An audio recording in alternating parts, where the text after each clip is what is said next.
one.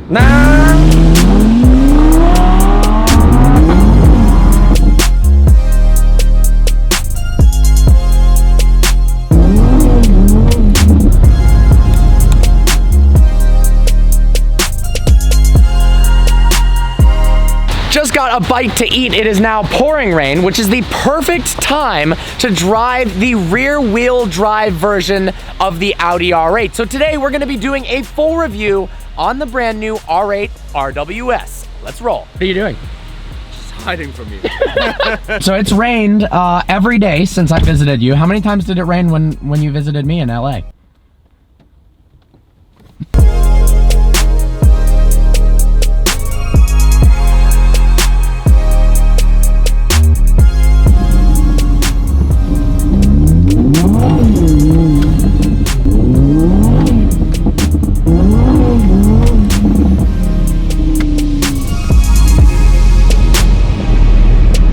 So Paul has been lucky enough to have this RWS from Audi for the last 2 months. And in those 2 months, he's driven it 5,000 miles. So today he's making a video all about what it's like to own the car and what the running costs are like on an RWS. Juxtaposed against somebody who's never seen an RWS being driven before, we're gonna go over the specs, the reliability, what it's been like, and every reason why the RWS is either the correct option or the wrong option depending upon your needs as compared to the normal R8 and the V10 Plus. So let me get this straight. Audi gave you this car for 6 months and all you have to do is pay for fuel?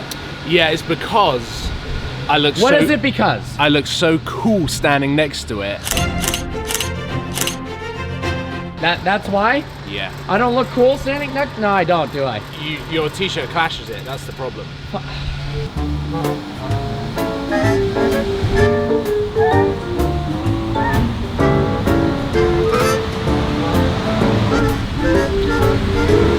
Audi? Audi?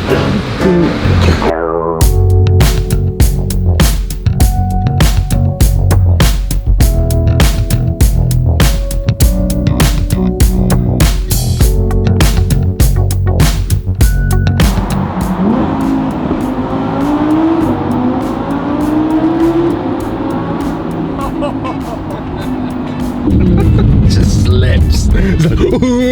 Is that what it's like? But then it also gets grip at like the most random times. Yeah, that sounds kind of sketchy. When you don't want it to, because you just don't know when it's going to really go. You really have to provoke this thing because all of the weight's over the rear wheels, and we're also on very, very quaint public roads. No, we're not. Yes, we are. No, we're not. Yes, we are. No, we're not. SVR. Oh, you turned stability control back on and didn't even give me a good one. No.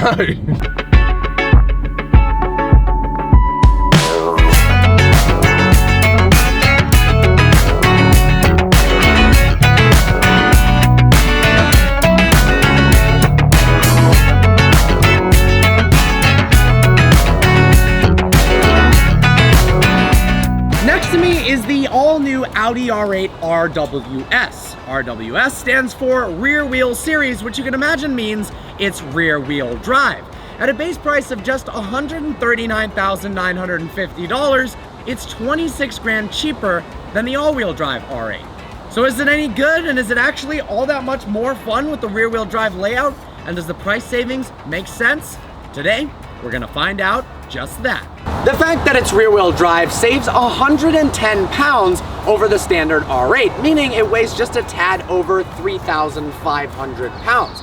It's also got 10% stiffer front anti-roll bars, which means it feels a bit more nimble as well. And without that frontal drivetrain components, the steering feel has been improved.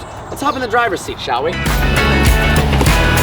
Since Audi hasn't responded yet on whether I'm insured to drive Paul's loaner car, I'm gonna film it in the driver's seat, not moving. And then Paul's gonna drive it around and talk about the driving dynamics. So, I've always loved the steering wheel in the R8s. We've got a large drive select button here and the start stop button to the right of it. The steering wheel feels great in your hand. We've got a small little horn. It just is well designed. The only complaint I have is the paddles. They're made of plastic, they feel cheap, and they're just a little bit too small. Okay, so the point, Paul, is I'm gonna go like this, and then somehow we're gonna do some cool editing. you're gonna drive though. Want something like that? Yeah, if you go like that, because Audi said they're not sure if I can drive yet because I'm under 25. So we're gonna have to fake it. Ready? Right. Okay. Remember Ready? to do your head. Yeah. 3, 2, 1.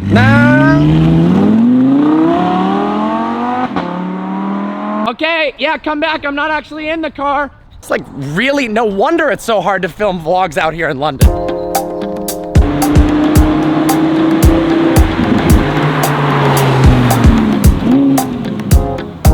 Dude, is this how you film all your Supercars of London videos? Yeah, just this road here. Yeah, but kind of what we're doing here, it's really hard. Yeah. Yeah, it's easier in the US. So of course the main difference with this car is the fact that it is rear wheel drive. It costs less, it weighs less, and it has the same amount of horsepower as the standard R8 V10. 5.2 liter naturally aspirated V10. Emphasis on the naturally aspirated. That's a rare thing these days. And this thing sounds and responds very, very nicely. 540 horsepower, 398 pound-feet of torque. Normally I would downshift now. So sir, could you downshift a couple times? All right, let's hear the sound of that V10.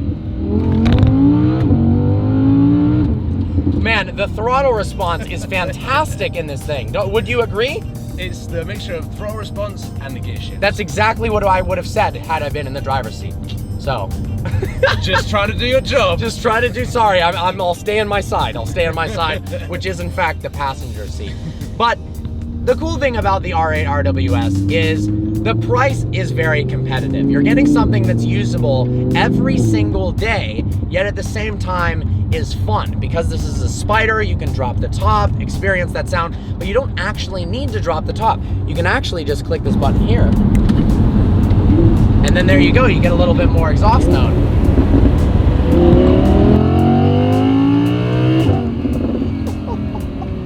That sounds freaking awesome. That actually sounds awesome. It sounds like what it would if the roof was down. It does actually sound the exact same. And then you have less wind noise. So if all you want to do is have a nice conversation with friends and still hear that exhaust, you can.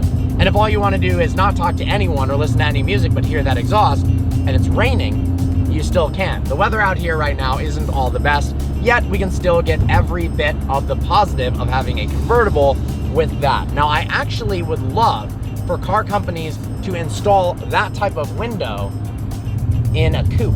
That would be awesome. That would be really cool, wouldn't it? So Audi, if you're watching, that feature in a coupe would be really, really cool. Now the RWS is quite special. They only made 999 of these, 320 of which came to the United States.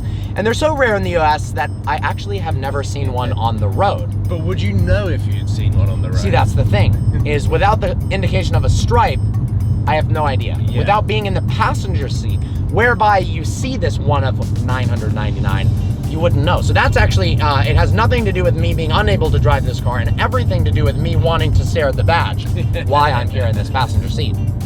It's hard to identify the car because you can pretty much spec this to look like a V10. You can get the big wheels like this car has got. Yep. You can get red brake calipers.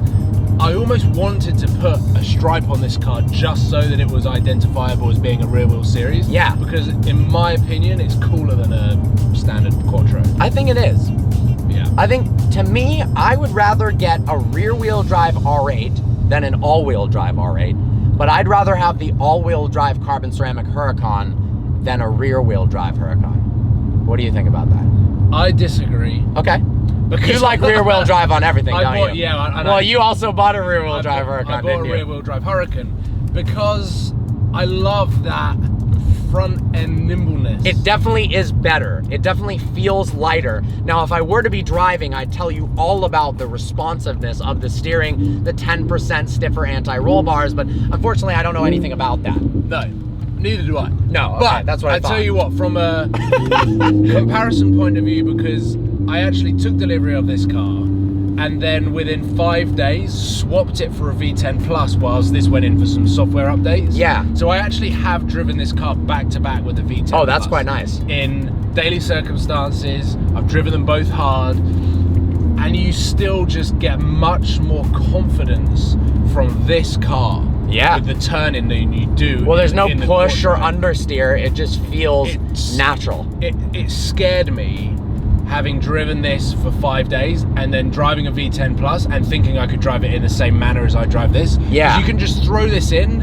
and really the weight transfer is in the rear of the car on the exit of the corner. If you're just too early on the throttle, you're just going to get oversteer. Whereas in the V10 Plus, you go into the corner too fast, you turn in, you still and then it doesn't turn in, and you're just like, what's going on? I'm going to hit this guy. But then even if you're not driving it that quickly to where you would get exhibitions of understeer and oversteer, carry on, sir.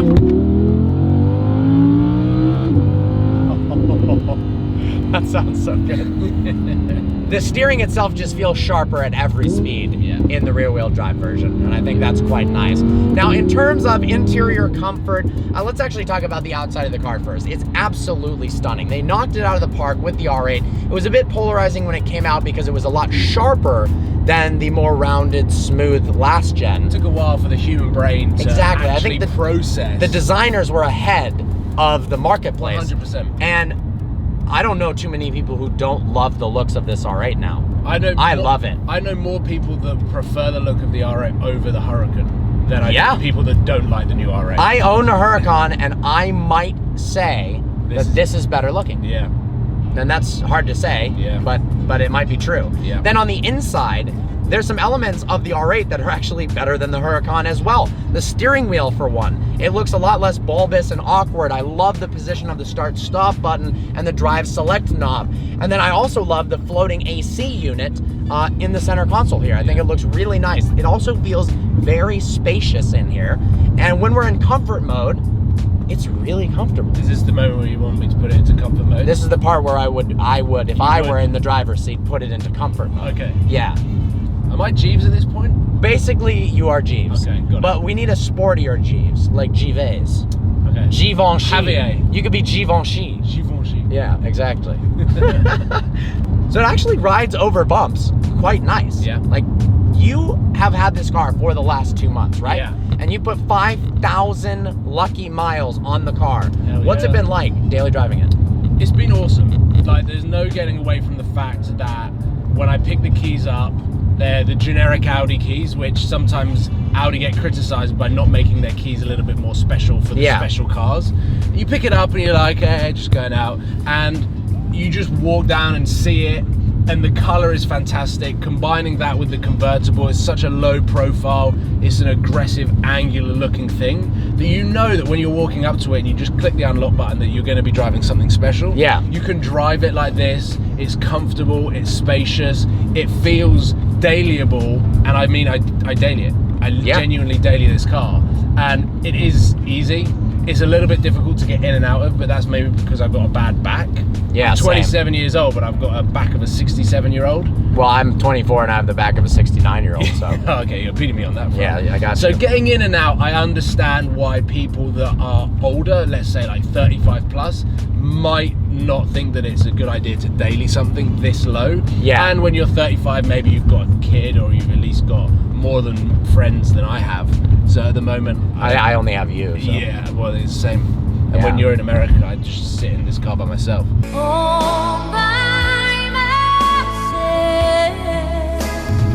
Yeah. It's kind of sad. That's what I do in my Huracan. I didn't know you did that. Don't wanna be. Yeah. Okay. But then, at a flick of a switch, it goes into dynamic mode, and it's an out-and-out supercar.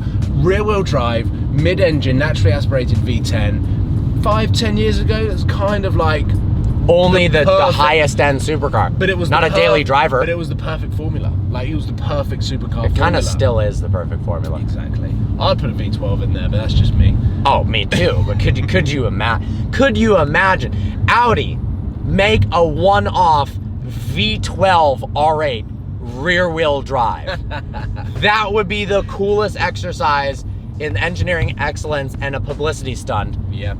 No one would expect it. No. What I'm trying to say is this, as a supercar package, is perfect. Yeah, it is. And as a daily sports car, it's near on perfect. It's as good as it gets. The only car that's kind of everything in one and leans more towards the daily driving side would be something like a 911 Turbo S. But yeah, that isn't a supercar. No. It's a 911. It's a sports car that happens to be very fast in a straight line, very fun in the turns, but it doesn't have the exotic vibe and look of an R8. Yeah. And it just will never be as exciting as an R8. It's true. It's true. I personally see and respect Porsches, especially the Turbo S. But I've driven a Turbo S, and you don't get a sense of speed. You don't get that emotional connection, or even just a human connection with the car that you feel like you're in control. You're the pilot. I feel like the Turbo S is a little bit mundane, even though it's not, because of how fast it is. See, I still think the turn-in and the steering is really nice on that car, but I admit it's a even more refined version of this. Yeah. Whereas you get the GT3 RS, which is as exciting and engaging as it gets, but that would be a horrendous daily. Yeah, yeah. That would be a back-breaking destruction. I want to try that. The ultimate sounds awesome. The ultimate compromise I would see is the GT3 as the ultimate daily. Yeah. I thought of that actually. Yeah. As getting a manual 991.2 as a daily. Yeah. And I think you could totally do it with Yeah. the comfort seats or the sport seats instead of the full buckets. And a nose lift. And a nose lift, of course. Perfect.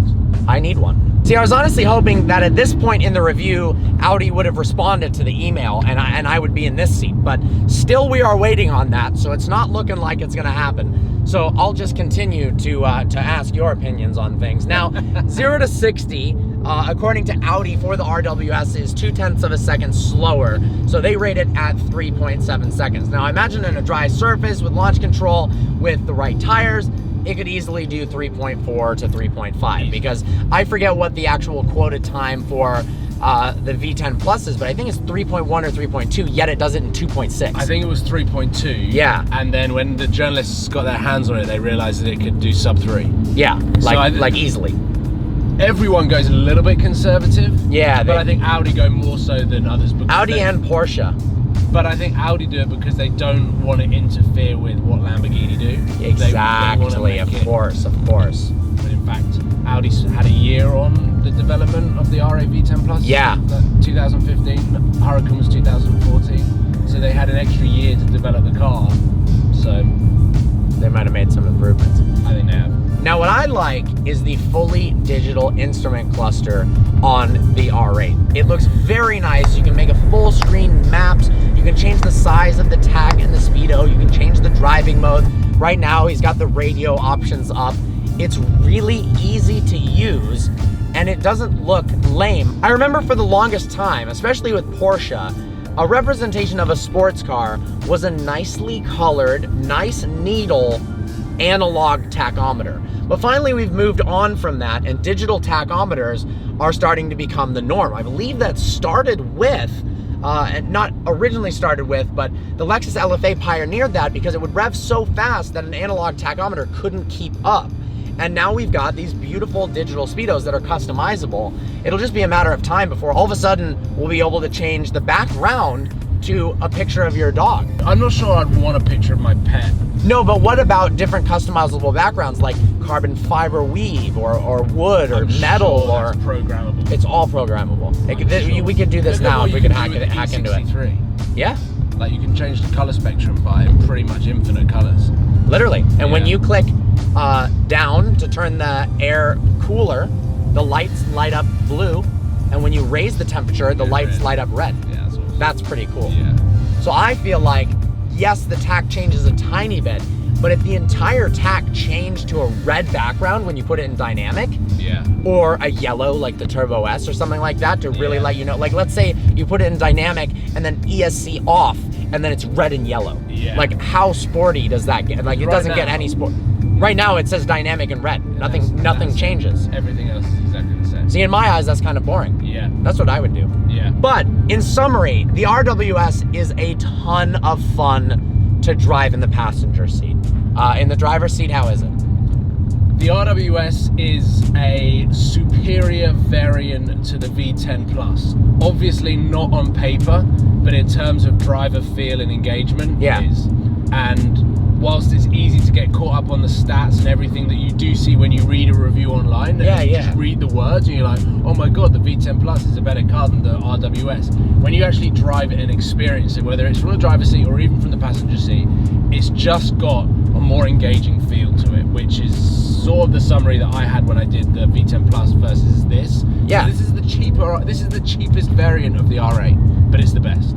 And I think that's huge, right? So numbers, people get so caught up in 0 to 60 times, weights, quarter mile times, and forget that the brain has a hard time perceiving the difference between 0.2 seconds to 60, but it doesn't have a big difficulty perceiving the difference in steering feel of a rear wheel drive versus all wheel drive, or the difference between being able to hoon the car sideways or understeer. Yeah. And I think it's the overall package that's a lot more important than how fast it is in a straight line, which is why often cars like the GT3 RS are a heck of a lot more fun, undeniably, than a Turbo S, even though the Turbo S would clean the clocks off of it in a straight line. Yeah.